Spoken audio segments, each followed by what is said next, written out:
વડગામના ધારાસભ્ય જિગ્નેશ મેવાણીએ તાજેતરમાં દારૂ અને ડ્રગ્સ મુદ્દે પોલીસ પર ગંભીર આક્ષેપો લગાવ્યા. પોલીસ વિભાગ માટે અપમાનજનક વાણીવિલાસ કર્યો. પોલીસ કર્મીઓના પટ્ટા ઉતારી લેવાની પણ વાત કરી. મેવાણીના બેફામ બફાટ મુદ્દે હવે માહોલ ગરમાયો છે. ઉત્તર ગુજરાતમાં પોલીસ પરિવારો મેવાણીના વિરોધમાં રસ્તા પર ઉતરી આવ્યા છે. મેવાણીના રાજીનામાની માંગ સાથે તેની સામે કાર્યવાહીની માંગ કરી રહ્યા છે. ત્યારે મેવાણીના બફાટ પછી પોલીસ પરિવારોમાં કેવો છે આક્રોશ, આવો જોઈએ.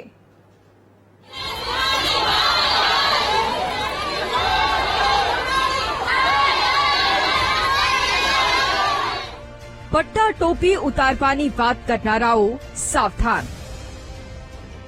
માનનીય ધારાસભ્ય શ્રી, વાણીવિલાસ બંધ કરો. પોલીસ રક્ષક છે. જિગ્નેશ મેવાણી હાય હાય. જિગ્નેશ તેરી દાદાગીરી નહીં ચલેગી.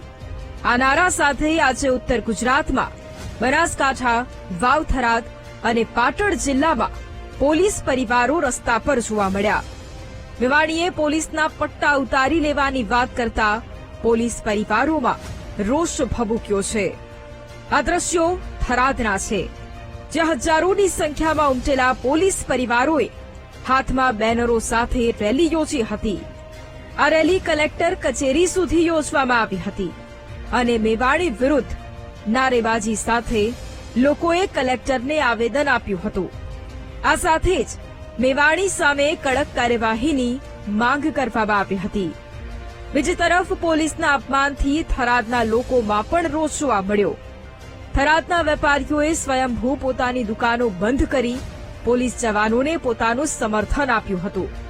આ સાથે જ મેવાણીના અભદ્ર વર્તનને વખોડવામાં આવ્યું.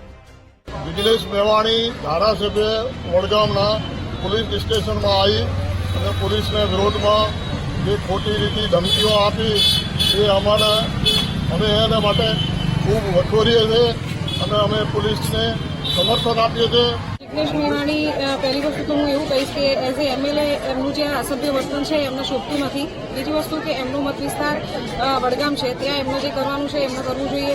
અને પટ્ટા ટોપી ઉતારવાની વાત જે એમને કરી છે એ પટ્ટા ટોપી પોલીસ કોન્સ્ટેબલથી લઈને આઈપીએસ સુધીમાં ખૂબ મહેનત કરવી પડતી હોય છે, દિવસ રાતની મહેનત હોય છે. એમને કોઈની તાકાત નથી કે પટ્ટા ટોપી ઉતરી શકે અને પટ્ટા ટોપી ઉતારવા માટે થઈને એમનો બીજો જન્મ કદાચ લેવો પડે. પોલીસના પટ્ટા ટોપી એ રીતે ન ઉતરે. આ તરફ બનાસકાંઠા જિલ્લાના મુખ્ય મથક પાલનપુર ખાતે પોલીસ પરિવારો એકઠા થયા હતા.